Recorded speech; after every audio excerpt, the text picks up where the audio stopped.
clarified was materials that violate Idaho codes.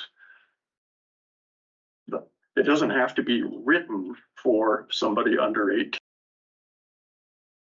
Main characters are under 18, then it's classified as that age group.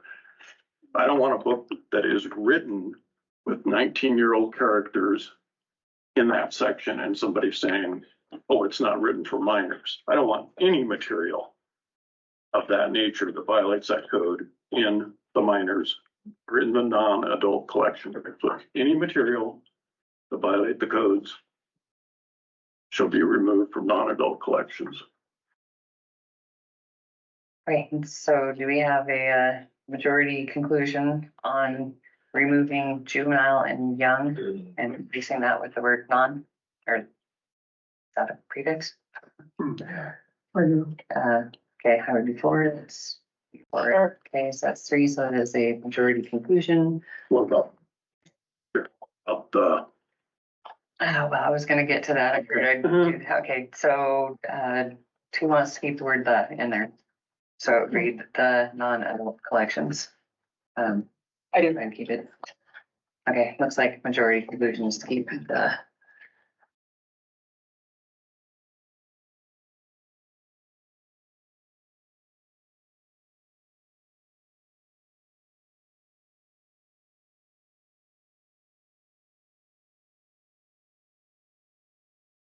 All right, so anything else in that section?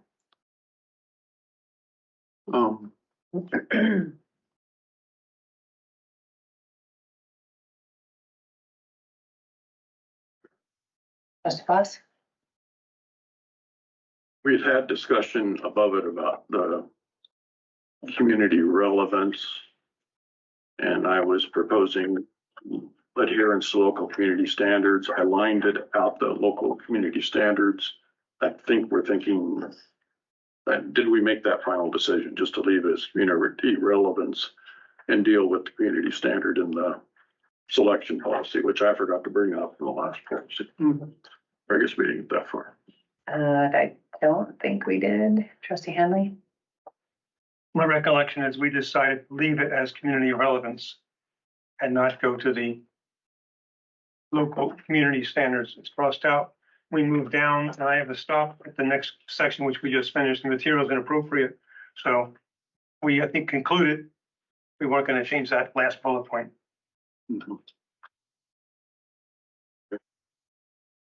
I'm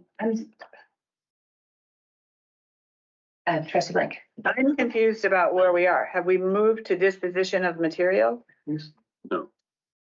Are we adding another bullet point? What are we doing? No, I had asked if there was anything else in that section before we move on. So Anything else in materials in the and periods. okay. So what has been suggested is that we add a bullet point, because there's only one sentence in that right now. So are we suggesting that we add a bullet point? No. No. He was talking about the more. I'm just clarifying it before we move on. We covered that other. Okay. Okay, so there is nothing else. We are moving on to the disposition of materials section.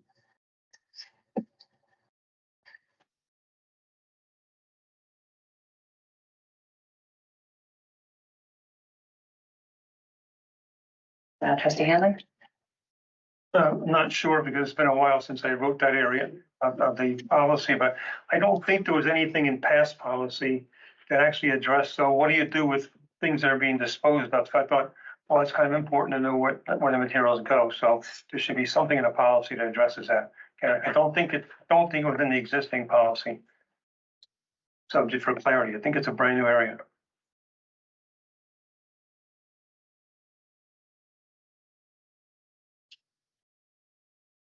Trustee Fox? I think earlier, that first bullet is what is being suggested. We flush that out a little bit, but I thought we decided to leave it at the discretion of the library's director and staff. Yeah, what they do. I thought we had a discussion about that. My memory of it.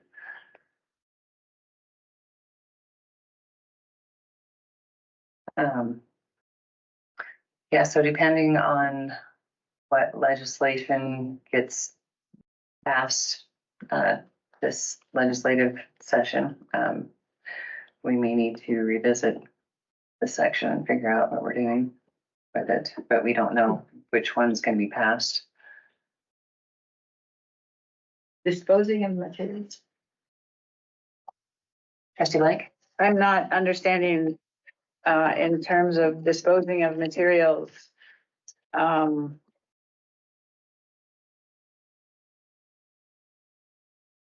Okay, never mind. I'm withdrawing a question.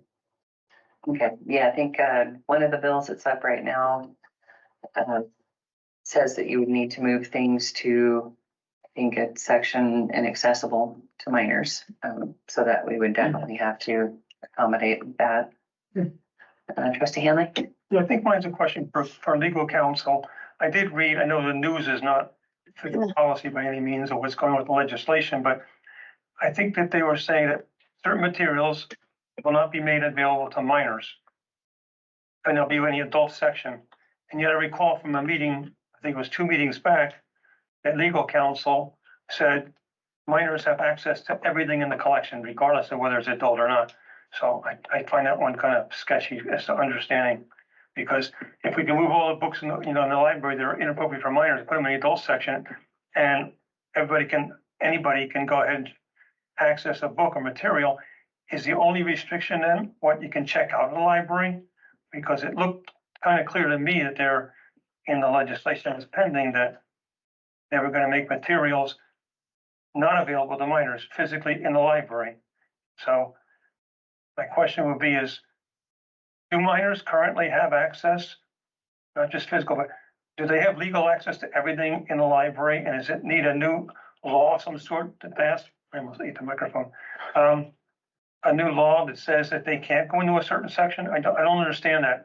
And again, we can do this policy, I suppose, and continue on and then amend it when we see what the legislation comes out with. But I did read that they were looking at moving material, make it not available to minors. And yet I do recall you distinctly saying all materials should be available to everyone that comes into the library. Do you want to address that? I'm not sure Chair, what, if I could real quick, Trustee Robinson? this is, maybe this will help counsel. It had something to do with you talking about, books that could be borrowed or accessed. I think is the terms you use, like borrowed as in checked out, accessed as in little Jim, you can walk into the adult section and take a cookbook off the shelf and sit down and look at it, even though he has the children's card. And I think that will address what he just, or part of what he just asked. well, it's important to keep in mind that the minimum constitutional standard afforded to children related to obscenity is different than that which is afforded to adults. But that conversation is separate from the issue of parental rights, and we can't intrude upon that as well. And so 1815-17B also provides a defense if the minor was accompanied by a parent or legal guardian. And so there is nothing right now in state law which would restrict an adult from checking out a book from the adult section and allowing the child to read it. So in tandem with that, as the courts look at the ability of this happened in the school library, but they labeled books with like a color, or it was just a label that said, hey, these are not appropriate. And the court held that it stigmatized that youth's ability to walk through the library and leaf through the books. And so right now, a child can access any book in the library if the child walks to that section and pulls it off the shelf. Is that correct, Director Eccles? And this would prohibit that, especially if they're accompanied by an adult. They're a parent guardian. Sorry, Trustee. No, that's okay. Trustee Blank? That's why we have established a library cards for minors policy to give parents as much control as possible over children's their children in the library. It's a filter tool, and a very strong one. But children, if a full access card allows a child to take anything out of the library, and that is a parent's choice. Trustee Ponce? And I believe the solution on this is to change the minor card policy. Parents can check out a book, as our legal counsel said, and give it to their minor and not be arrested by the sheriff deputy, because they have a legal count. Well, they can be arrested, but they couldn't be prosecuted. They have a legal defense. But I see no reason why they need to be given a minor card that allows them access to it, because then they can check it out themselves without the parent doing it. So that's where I'm going with the minor card policy, is I want that changed. Clarify. Director? I just had so are you proposing that we not allow children to have library cards and check out, that the responsibility? So I think what you said was slightly unclear. So if you could just restate what you mean. You don't, your solution for a minor card would be to just have adult cards and the parents check out for their kids? Somebody under 18 should not be given the authority by the government to go get books that any place else, adult bookstores or whatever, would not allow somebody under 18 to get. The library should not hand it, let them go through the checkout process and walk away with the book themselves. They can do it for the parents. So my suggestion is the minor card policy be changed to, by default, maybe it's up to 18, but you don't issue a minor card that gives them access to adult sections. So the parents can still have their adult card and can accompany them and go stand in the aisle and pick the books out for them, but the parent has to check it out, because the government would not allow that child to walk in by themselves into adult bookstore and get a book that is violating the minor or the minor Obscenity to Minors Act. I'm saying the library shouldn't be doing that either. Let the adult check it out. So give them a card that's under 18 if they're under 18. Trustee Robinson? Thank you. I think there's confusion with the term adult section. The library adult section isn't the same as an adult bookstore. So I don't know if you don't understand that, or I'm sorry, I don't know if that's confusing to a trustee, but the adult section isn't adult bookstore. And a 12-year-old can walk into, what is it, Steinmart? No, that used bookstore that I like. They could walk into a bookstore and buy whatever book they want. So it's not like they're in an adult bookstore, which maybe is Adam and Eve or Loves or something like that. We don't have adult book section in the libraries like what maybe some trustees are thinking. I'm thinking that if a store had those books that are considered harmful to minors, it would be illegal for them. Yeah, a minor can't go into those stores. An adult bookstore is literally adult bookstore with, like, dare I say, pornography. Okay, yeah, I wasn't just saying adult bookstore, I'm just like saying any bookstore that might have a few materials that are harmful. I don't think the checkout guy read the book, so he wouldn't know, and they're not labeled. See, Henley? Yeah, we're not on the minors cards policy right now, but when we do the card policy, what I don't understand is if parents don't have the authority, the legal authority to tell the child, you have my permission to go in and buy some booze for me, go ahead, I'll sit in the car, go ahead and get it. Well, they got permission from their parents. They can't get permission from their parents to vote or to buy cigarettes or to get a driver's license unless they reach the right age. And so when we get to the cards, I find it strange that how can a parent go in there and say, I want my children to have access to anything in the library. I want them to have an adult card. I don't know how a parent can provide adult status to a child. And so that whether it applies to driver's licenses, cigarettes, voting, why is that okay then when it comes to a library? I don't understand that, but I agree with Trustee Platts that I think that we need the card policy is going to need some work because I kind of think the whole thing should default to minors, everybody's card, until you can prove otherwise. And when you're an adult, show some kind of government ID, there you go, you can have your adult card now. Okay, so we will come back to that section next time at a meeting when we review it. We are moving on to the discussion of director evaluation policy. And looks like we left off on page 1, very last sentence.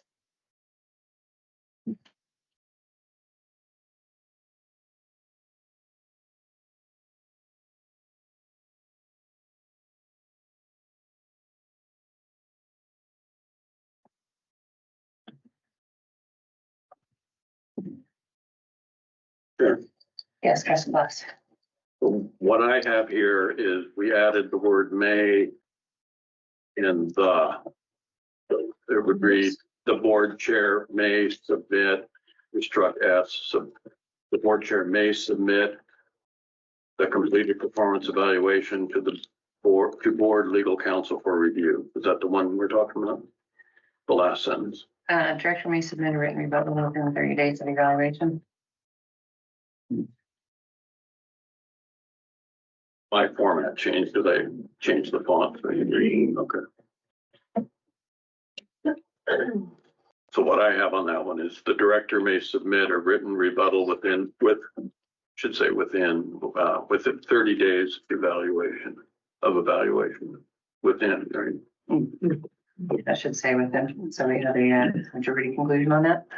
Yes. Okay.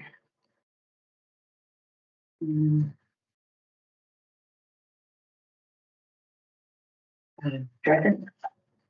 If I recall, I had posed the question about what happened if the board was not able to go into executive session to draft or to make changes. Was that the sentence above?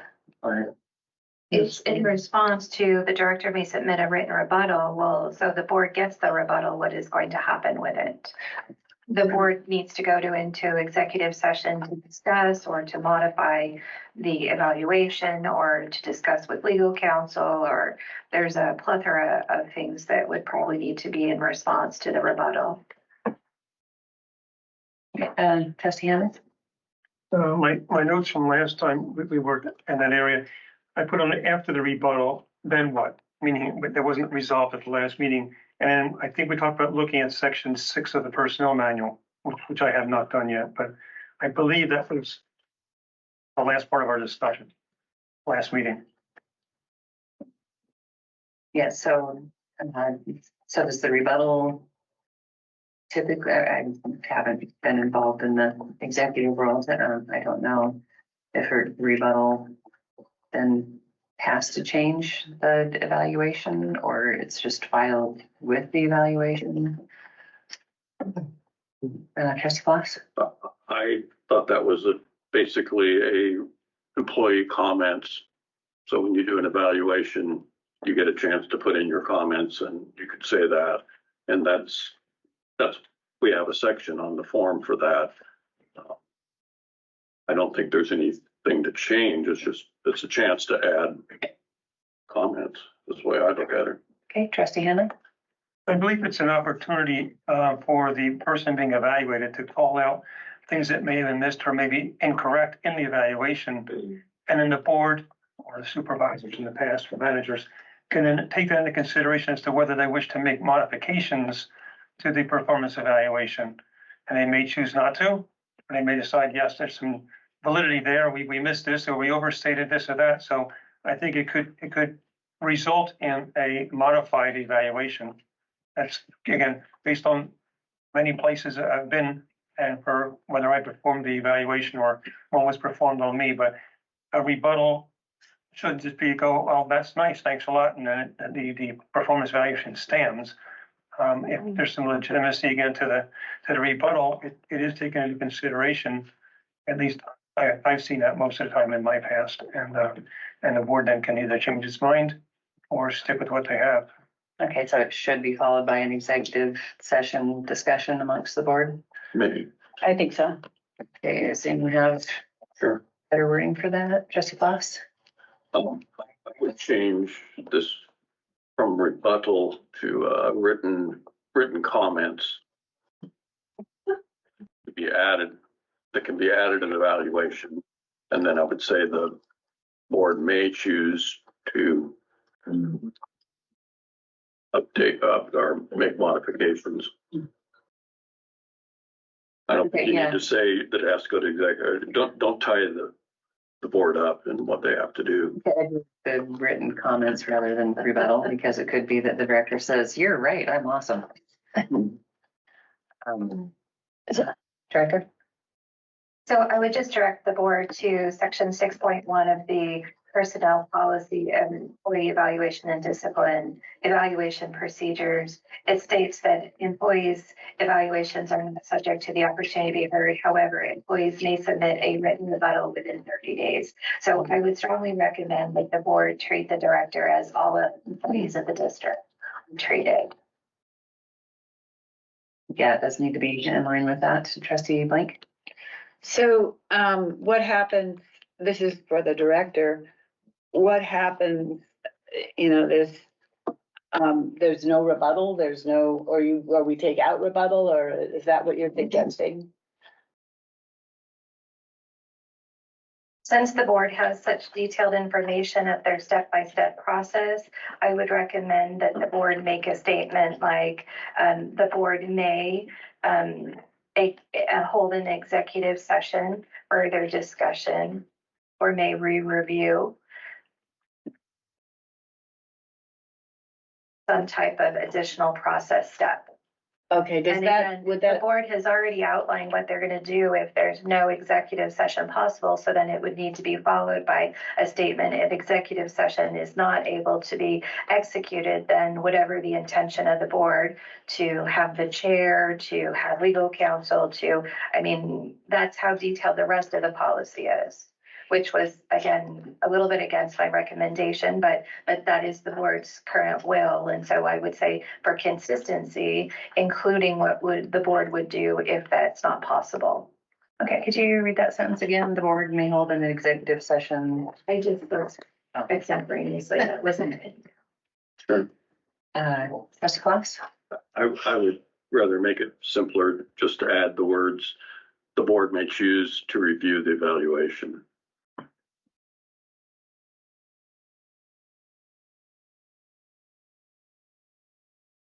Trustee Robinson? I want to make sure that we are still using the word rebuttal in the existing I sentence. loved it.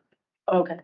And then, yeah, we definitely need to, since it is so detailed, say that we would meet up again to, reevaluate or rediscuss. And it has to be in executive session, obviously. Trustee Blank? So going back to the personnel policy, so and I guess I'm not sure who this question is to, either our attorney or to our director, but does this very detailed, we need to cooperate or make this work with the personnel policy. Does this very detailed process basically violate our personnel policy? Or are we just expanding it out? I'm curious as to whether it's even okay to have it in. Either one of you, it's okay with me. Well, regardless of if the final policy conflicts with our existing personnel policy, they'll need to match at the end of the day. So you'll either need to contemporaneously adopt an amendment to the personnel manual, or you'll need to conform the director evaluation policy to the existing personnel manual. So that's the question. Does this do that?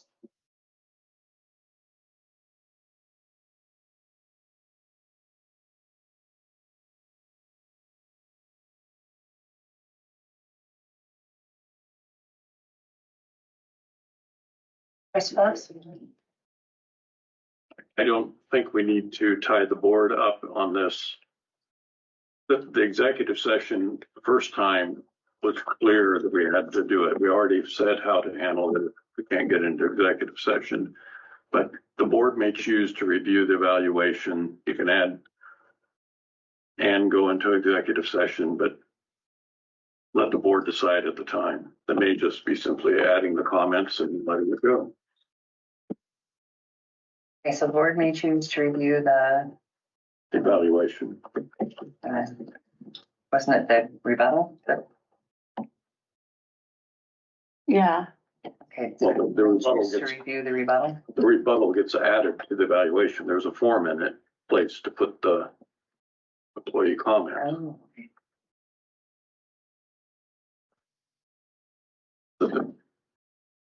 It's the board's evaluation.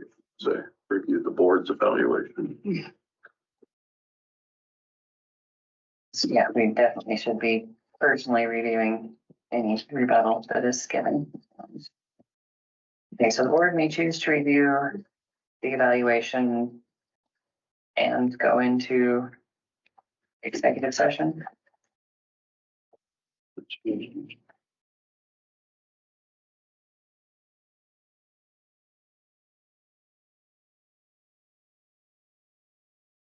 Okay, do we have any majority conclusion on adding the board may choose to review the evaluation and go into executive session?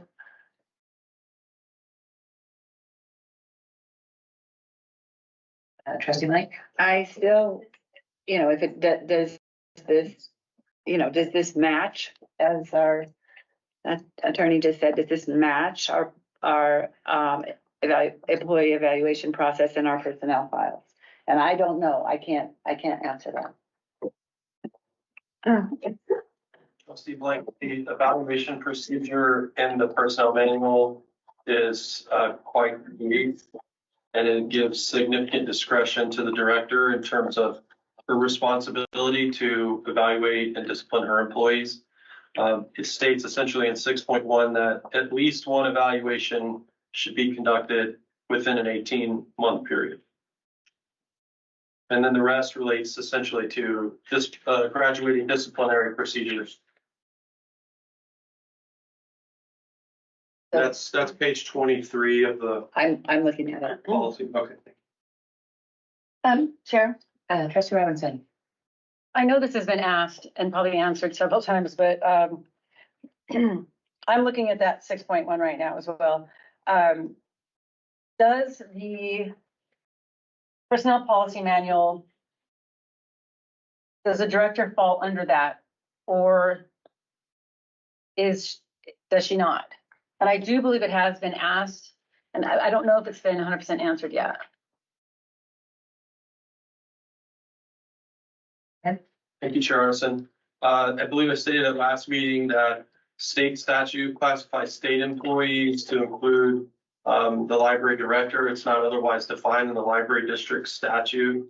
And so my opinion would be that the director is classified as an employee and an employee for purposes of the personnel manual. So if it mentions employee in the personnel manual, that would also apply to the director. So, Chair. Trustee Robinson? So under the process for the library director performance evaluation policy, under process that we're actually working on right now, why can't we just put, as says in personnel policy manual 6.1, evaluation procedures?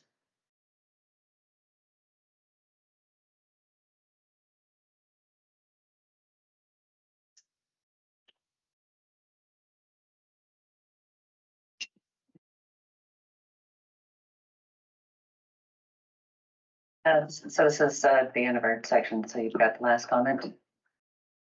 The reason we're doing this is because that is woefully deficient. That doesn't say how to do it. That's why we're doing the policy. The legal counsel has said we have to not contradict what's in here, but we're fleshing this out. That's my opinion. All right, so we are done with that section for today, and we are now on break for minutes and then we'll resume.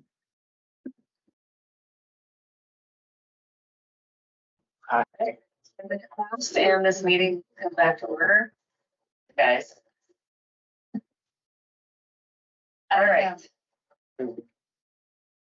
So the first item is the discussion of public comment policy, public etiquette and signs. I thought the director was going to give us a draft. Outside the door. Director, are you? I don't recall seeing one in the packet. Did anyone else see one? No. No. Okay.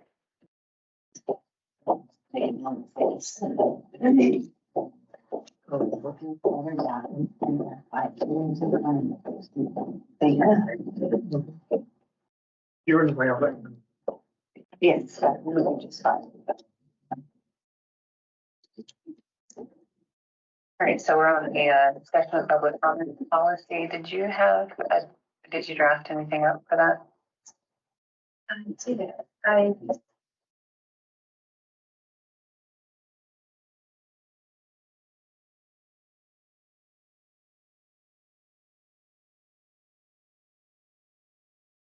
this week got a little busy, but I did Totally review understandable. some language, and staff helped me identify some language. My understanding was that the board or a trustee or two was interested in perhaps adding language about signage during a public meeting.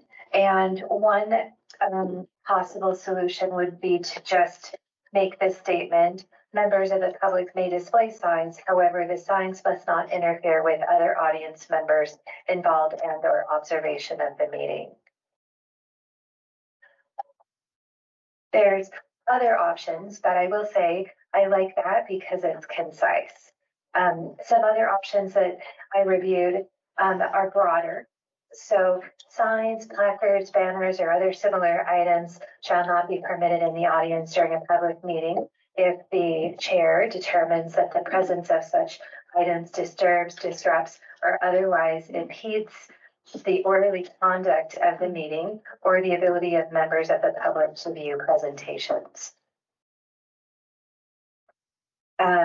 There is, I'm going to call it language, sample decorum and civility is sort of the general heading.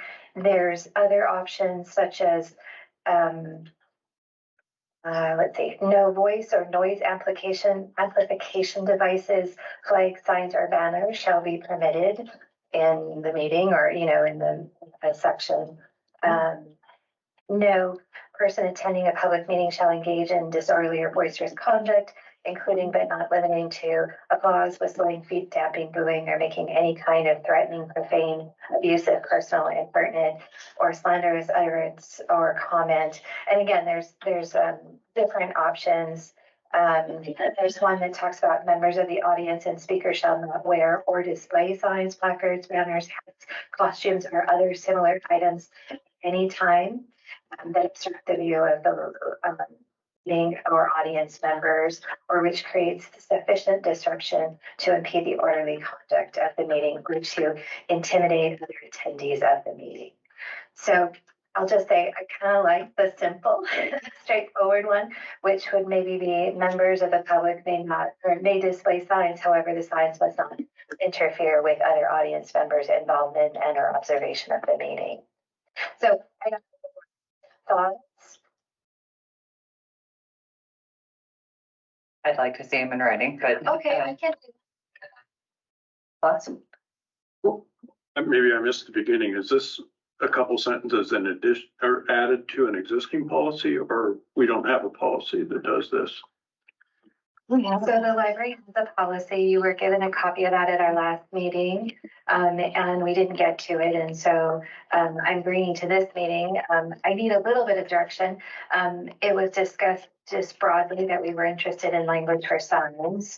It's an existing policy that we have. So this would just be an item or a bullet point added to it. And my recommendation, if I can get direction from the board, would be to have me draft the policy with that language and then send it for legal counsel to review. There is quite a bit of rights. We talked about this a little bit for individuals to express themselves. And so there's kind of a theme in this language that it is to not interfere, basically, or not cause an incident. Or I do also have one item that is a possible consideration. I saw some language talking about media etiquette.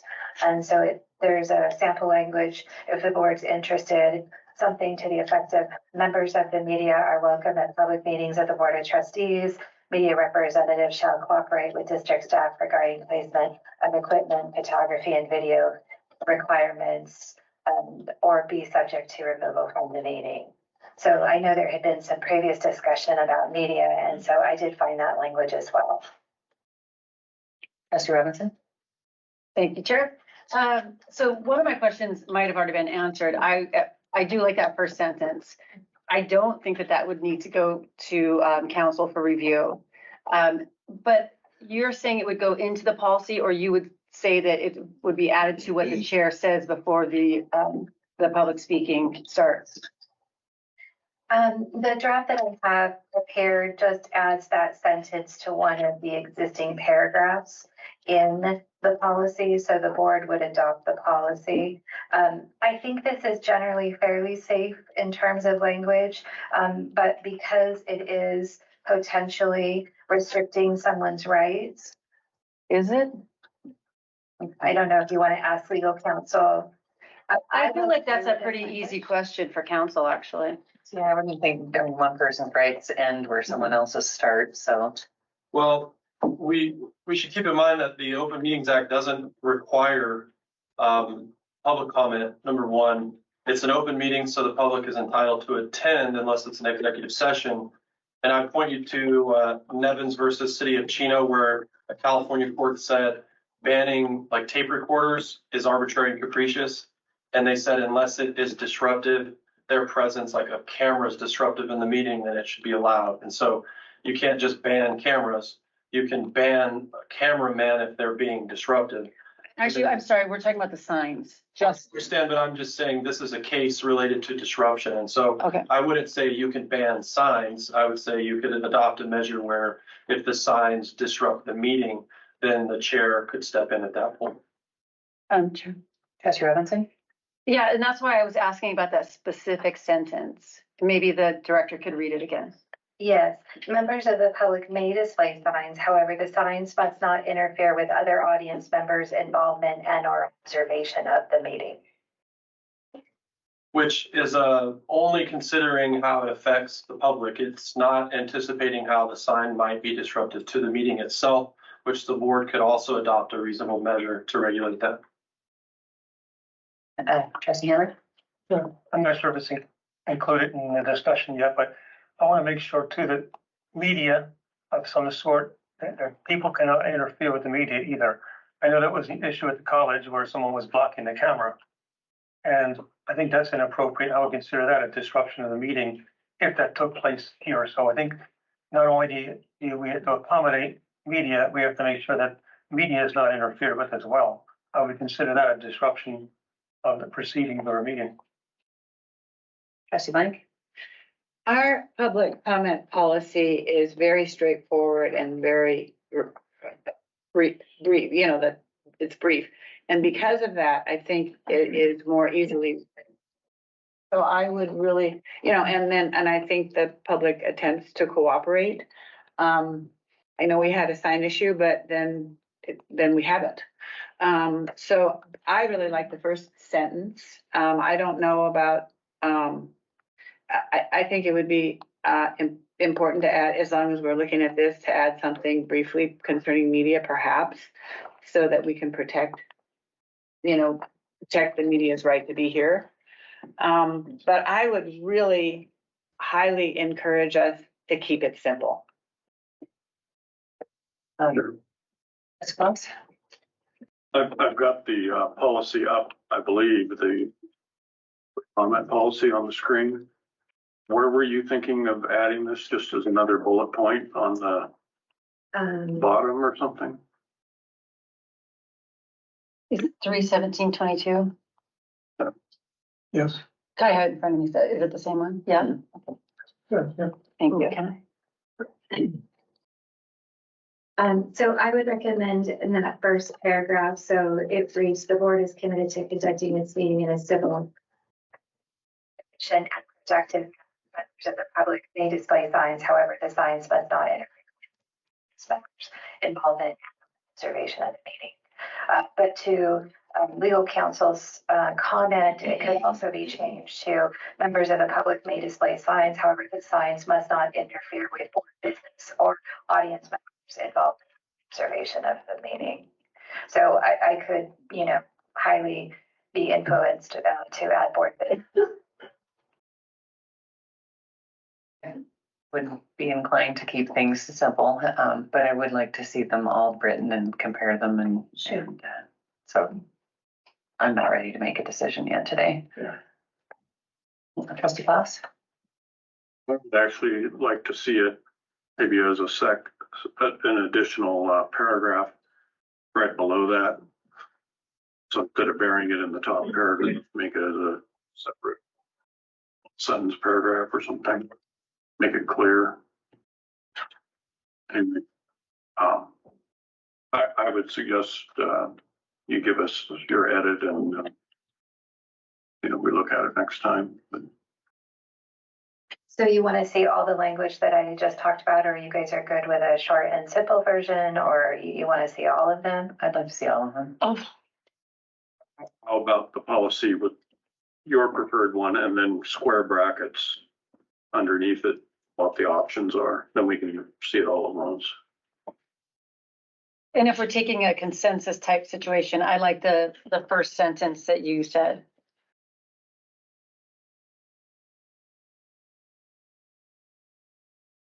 Okay, anything else? So we have, are we gonna wait on this or are you guys ready now?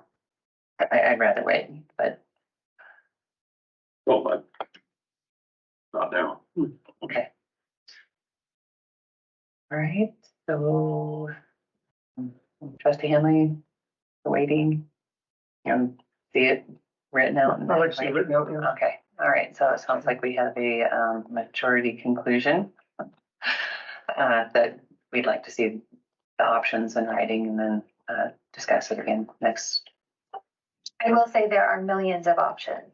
And so, Okay, the like I options that said, you, I tried to pull out some that I thought made sense. But like I said, if there was anything specifically that trustees wanted to see in it, I wanted to make sure to include them. Like I said, some go into banners and signs and are, hats and costumes, and some are just very simple. And so if you think that was illustrative enough, then just include what I've done so far. yes, by all the options, I meant all the options you just stated.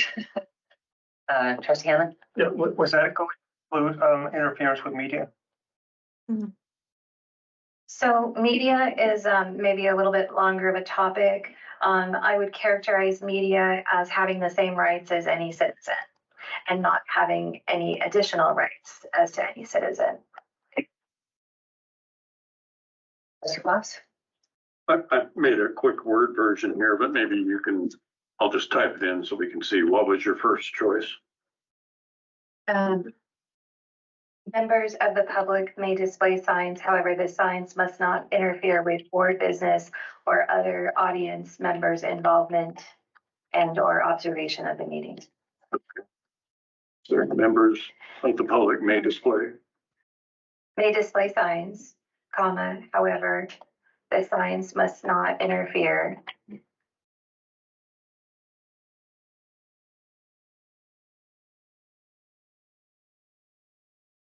with board business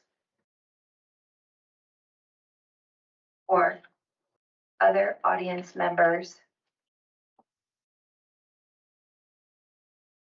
involvement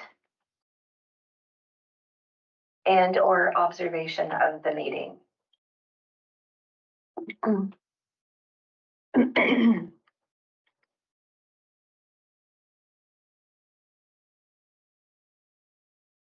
Often below. Pardon? Not after must. Chair, Must. while we're waiting, Trustee Robinson? I do want to say something. Somebody mentioned it. We really haven't had much of a problem, and that's a credit to our public. But it would be nice to still have it in the policy. But it's good to see that it's not an ongoing issue. Yeah, I agree.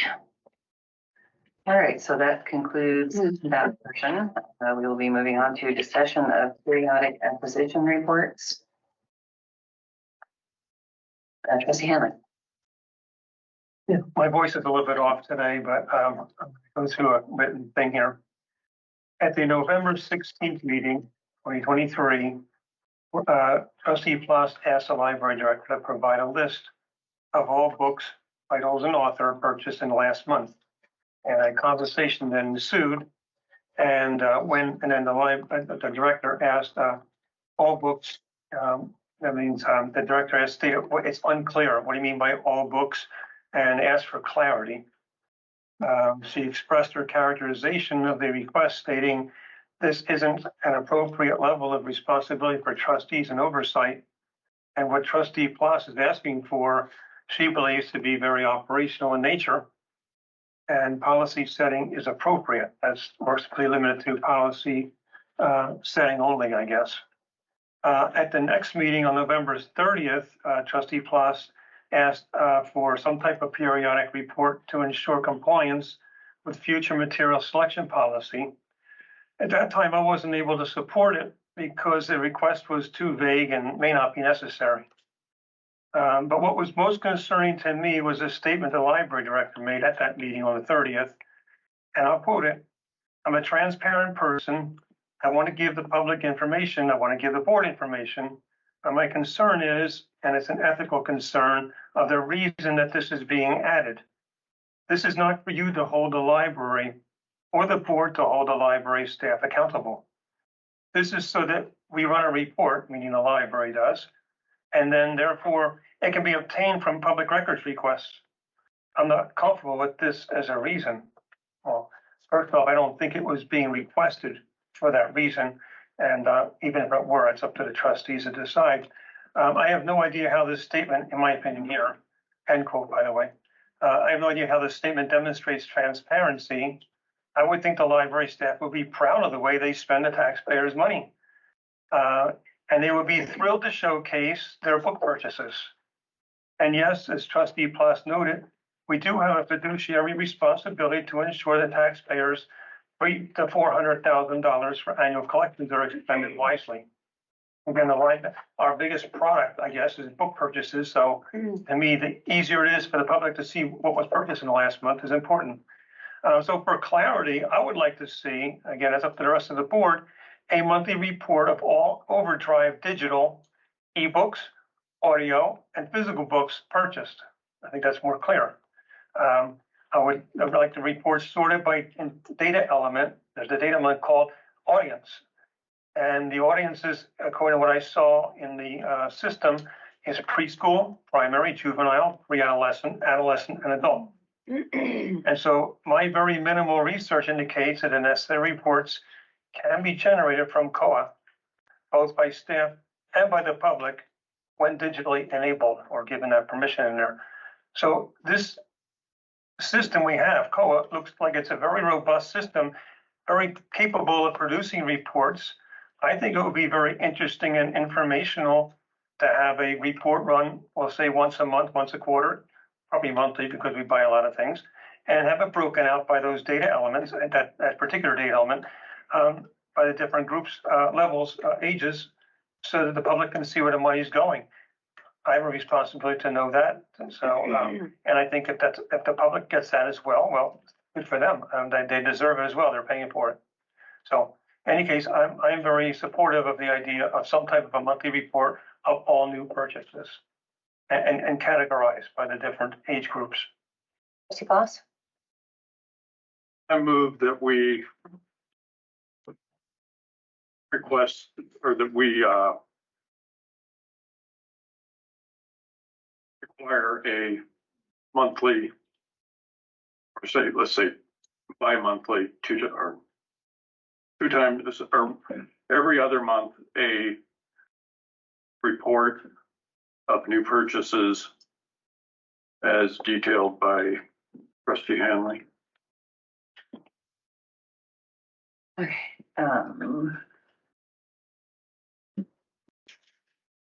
Suppose you have that written out?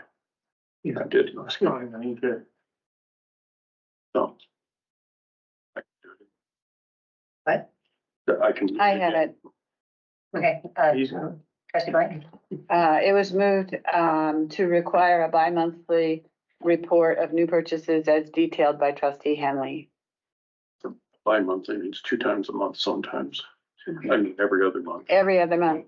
All right, require an every other month, require a report every other month of new purchases as detailed by trustee Henley.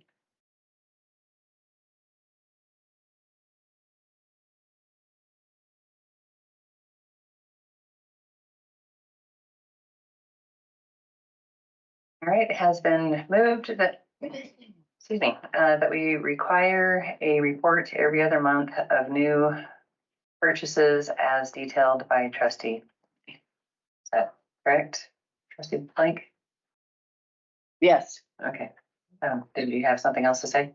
no, just waiting for discussion. Okay. We have discussion on that, trustee Robinson? So could we now have, the director talk about the table packet that she was bringing up, I believe, regarding this subject? But the motion. That's what we're doing. That's one. That does, it would apply to the motion. Anyway, so our time is probably up, or we could make it succinct. So in light of one trustee being able to speak at length, I'd like that similar opportunity. Well, we have, no one made a motion to limit the things, but we were only given 5 minutes for this discussion. So. That was at the direction of the board, the last meeting, to briefly discuss it. So I would say that I think there is some misunderstanding of what a public records request is, and legal counsel could perhaps chime in about that. But I will state sort of briefly that government agencies are not required to create or generate new reports or new compilation of information for members of the public. We turn over anything that we have already in existence. Did you want to characterize that in any other way? That's accurate. So legal counsel is saying that's accurate. And so the library did receive a public records request recently. The request was similar in nature. The request was denied because this item is not a report that library staff run. It has no business purpose. Library administration have better tools and means to oversee and manage collection and purchases. So what I'm saying is that if the reason that a trustee made this motion is to create a record so that the public can request it, that is unethical. The library has, in full transparency, is what I show on our website. They can search all of our new items. We make it very clear. Part of my concern is that I would need to hear what the trustees' business need, that it's not pretextual in nature that you are requesting this type of item. As I outlined earlier, there are legal considerations, and I don't believe that legal counsel disagrees with what I'm saying. We need to be very careful about creating unnecessary reports, and that it actually increases our risk for liability. The other part of that as a legal concern is that overseeing and compliance is the role of the director and not the role of the board. And this is not policy setting. So I would need to hear a policy setting business need from the board in order to feel comfortable. And again, my understanding that the rest of the trustees may not have had is that there was a recent public records request that was denied. And so I believe it is unethical for the board to create a report that is unnecessary for staff in order to circumvent the public records laws of the state of Idaho. And I'd really like council to advise the board of this motion. Fine, I'd say that the first request for this from the board was, before, I don't know, you said recent, public request, so this would have been asked for beforehand. Anyway, trustee Hanley. I'm asking for it because I'm a member of the board. Whether somebody gets it from a public records request, that's a completely different issue. I'm not asking for this because I want to create a public record for someone who requested it. I don't even know who it was. I don't know if it was an email or not to everybody. I don't know. But in any case, I'm asking for it for me as a trustee. And whether that becomes a public record later on, that's immaterial to me. It's not immaterial. It should not be immaterial. Trustee Blank? I do not understand why the trustees who want this information are not willing to go and look at it themselves on the website. New acquisitions are on the website, all of them. And they are, I don't understand. I would also like to remind you that we have one of the biggest facilities issues going on in our district, and to require something like this is, but also, and lastly, I do not understand the need. There has been much discussion about limiting people's rights to have access to information. This looks like it might be another tool to do that. Trustee Claus? I'll make it brief. It came from the director's or the library report, which we just got another one, January 18th, collections department. And it shows, 8 books here that are new. And they're taking time to show us Dr. Seuss books and Snowman and things. In which library? I know they're not telling me everything. They're picking and choosing. So if you're taking time to show me as a trustee what is being bought and samples of it, I want to see the real thing. I don't have to have a little picture of everyone, but I want to see on the collections development report each month or every other month, I'd like to see what was bought. Because I would like to, if you're trying to interest me in what books are being bought here, I'm entitled to see the whole list as a trustee. And it has nothing to do with public records. I want to see the entire list. In light of the flooding that has happened, I think that if we do this, we should give staff 2 months to start. And in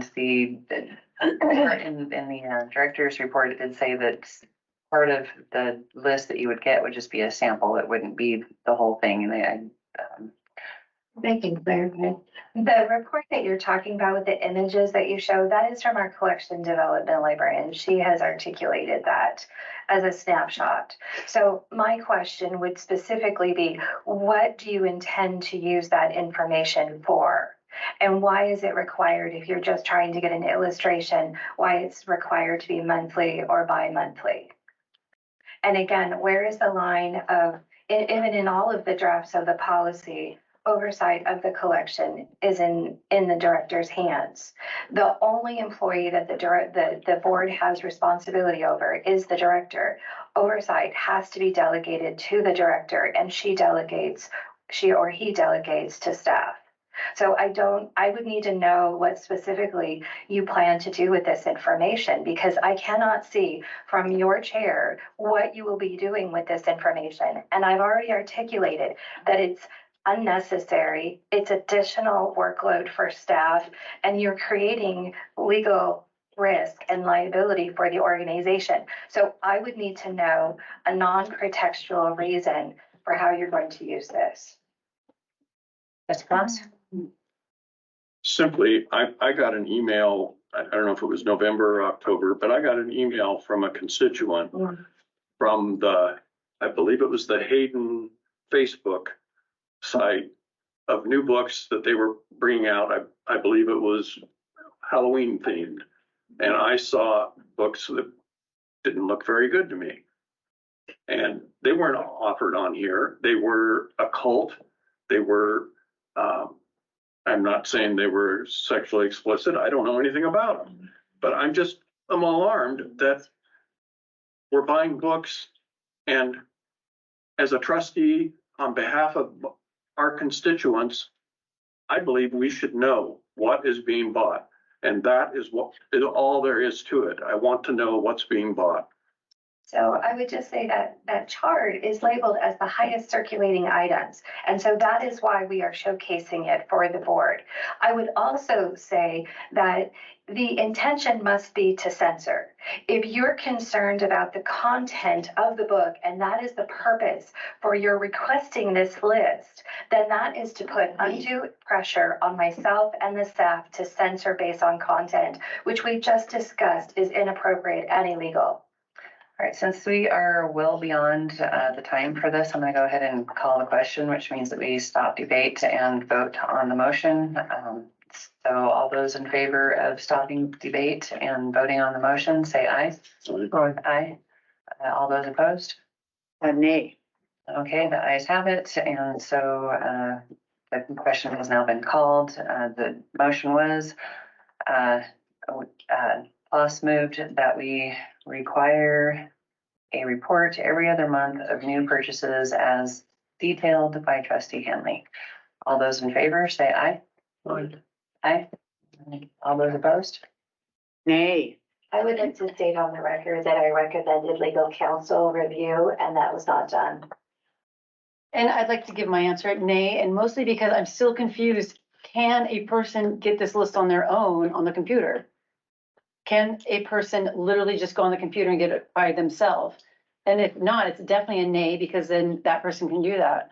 Okay, the director report indicated that you could get a sample of one of the collections, which isn't really the whole thing. So anyway, the ayes have it, and we require a report every other month of new purchases as detailed by Trustee Henley. Trustee Henley? If the in-house talent is not there to produce this report, that the library director can let us know if we need to hire someone to come in for an hour or two and teach how to produce the report, if we can't already do it, if the system is there. Because I'm not trying to put a technical burden on that staff if they don't know how to do it. If they do, that's great. But if they don't, I think we could, I'm sure, spend a few dollars to help show how to use COA a little bit easier. But it looks to me like it's it looks like a relatively easy report to produce.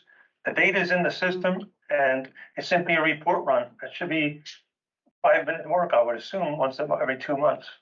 Okay, and we did have a majority conclusion that we would put that off for 2 months to give them time to deal with other pressing matters.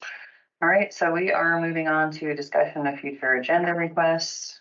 Trustee Blank? Yes, I would like to talk about this motion and that we've just made, because of what was just talked about in terms of the possibility of using this list in terms of censorship. And that's what I heard from the trustee in its description. I would like to have on our agenda, have we passed something that makes our library legally vulnerable? I would like to know if this has made our library more legally vulnerable. I'm asking to have that on the agenda. Okay, do we have a majority conclusion on that? Yes. We can discuss. I'm fine with that. Okay, then we have a majority conclusion that we will have this talk about the motion that was just passed, whether it makes us legally vulnerable. Anything else? May I ask what, for someone to provide for me what Hanley required? Because the motion kind of shoehorned Hanley's description of the report, and I would like specifics on that. Because Idaho code exempts records of a library which either examined alone or with other records could reveal the identity of a patron. So. Trustee Henley? Look, if it answers legal counsel's request, I'm asking for, I don't care who checks a book out or anything else. I'm simply asking for a list of all the books. Actually, I gave you detail there. Hold on a second. Here it is for clarity. A monthly report of all Overdrive digital ebooks, audio, and physical books that are purchased in a given month. And a report sorted by data element called audience. That's already in the system.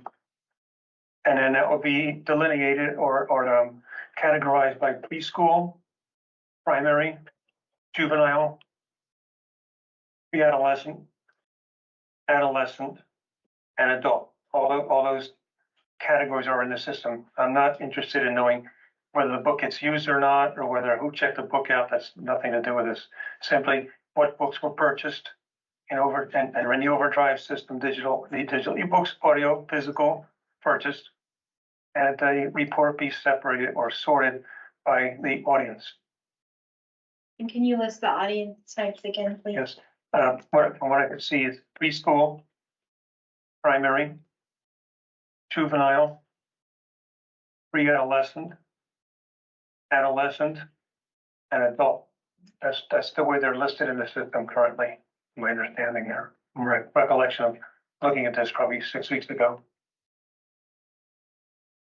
Okay, and if there are no other future agenda requests, Trustee Fox? I have two. One is that we have an action item to discuss and settle on a legal counsel advisory process. Basically public, written, or executive session regarding policy advice. Okay, we have consensus on, or majority conclusion on that one? Could you repeat it? I don't understand it. You're right. An action item on discussing and settling on a legal counsel advisory process. What does that mean? Yeah, what does this mean? This means, Well, we would discuss it in the meeting rather than. well, what it means is last October or so, when we gave legal counsel the document, and he came back or he was asking us, how do you want it? Do you want an executive meeting? Do you want it written? Do you want this? And somehow or another, we decided we just wanted it discussed in the meeting. I'd like to discuss that or have a discussion and a motion and settle that. It was very vague what we did. I think the advice should be kept attorney-client confidential instead of in a public meeting. That's my position. I'd like to discuss this. So How is the advice given? I just need clarification on what's being asked. Is this advice on anything, or is this advice on policies, employees? Because I think that, I'm not positive about this, but I think that we can't ask for all advice. There are certain things, I mean, there's many things you can't do in executive session. So does this action item, is this talking about the legal advice that we would receive on policies, on employment issues, on other things? Is that what you're saying? Is that what it is? Wouldn't we handle that out in the meeting? I'm just curious if he's limiting it to one thing or if it's a blanket. Is this a blanket discussion settle on legal advisory process for everything? Trustee Fox? Of course, it can't be for everything. I am. Then what's it for? Well, we can discuss what it is when we decide, or we'd have our discussion. I'm particularly concerned about advice on policy, and maybe executive session's inappropriate, but I at least want it in writing instead of having a public discussion or having a legal counsel give it publicly. I'd like to have it given in writing. I think we're having too much of the discussion right We- now. this is just an We should agenda. just have a majority conclusion. Should this be on a future agenda? So this is going to cover everything, is what, We can discuss it then. Yeah, it's a meeting to discuss it. I'm fine with it as long as the attorney is there at that meeting. That's. And that's gets, like a good and idea. gets to have his voice heard as much as he wants it, or as much as we want it. All right, so we have two yeses, three, okay, so, we do have a majority conclusion in favor of that being on a future agenda. Settle on legal counsel advisory process. Okay, your next item. Now I'm losing track for a second. I didn't see it. Oh, go ahead. Well, you said that he had two items, but anyway. Oh, no, I'm not asking for this on the agenda. I know that trustee Blank wrote a lengthy email on parliamentary procedure. Is there anything in there that needs further discussion at another meeting, or is it resolved? I mean, is it just the semantics, the wording, consensus versus majority? Is that finish out her concerns? Because if she has concerns about our parliamentary procedure, I think we should iron those out. If she's satisfied, that's fine for me. Trustee Mike? I can bring them up as points of order, if things should happen again. I appreciate the chair's willingness to change from the word consensus, which is not part of parliamentary procedure. I really appreciate that you read my email. And I will just, if we have, I was pointing out areas where we were violating parliamentary procedure, and if that happens again, I will bring them up in a point of order. All right, so trustee Wallace, your So next item. the second one is I would like to get a status report on, and maybe an explanation of books that are being moved into the different silos of the minors section. And the status of obscene for minor books that have been moved into adult section. I'd like to find out, is that complete? I'd like to find out how many books, what's going on, please. It's a report from the library director specifically on that. We don't have any books that are obscene. Right, we don't Okay, know how to do that. we're not gonna discuss it and debate it. We're just discussing whether it's gonna be on a future agenda. So, what are your thoughts on that? Support or not support? For me right now, no. Okay, trustee Blank? No, I think there's too much for our staff to do right now. Books that have been moved. Oh. Yeah, I'd like to know if we've completed that job or not. So I'd like to know how many was removed, how many are remaining, or is there a review going on still? It should be relatively, I would assume, straightforward. Okay, and I also am in favor of putting this as an agenda item to discuss it in the future. So hopefully there are no more. All right, then seeing none, we're moving on to set special and regular meeting dates. I'm assuming that we are gonna be meeting here in Hayden. It says Post Falls. That is still to be determined. Oh, okay. All right, and then you said that we might need to call a special meeting to authorize expenditures or something, but that would be determined after today. Okay, so no other special meetings? Okay, well then, I would entertain a motion to adjourn. I know we adjourn. Okay, it has been moved to adjourn. All those in favor, say aye. Aye. Opposed? Okay, we adjourned. When were we going to talk about insurance? Is that the next meeting by the fall? I forgot.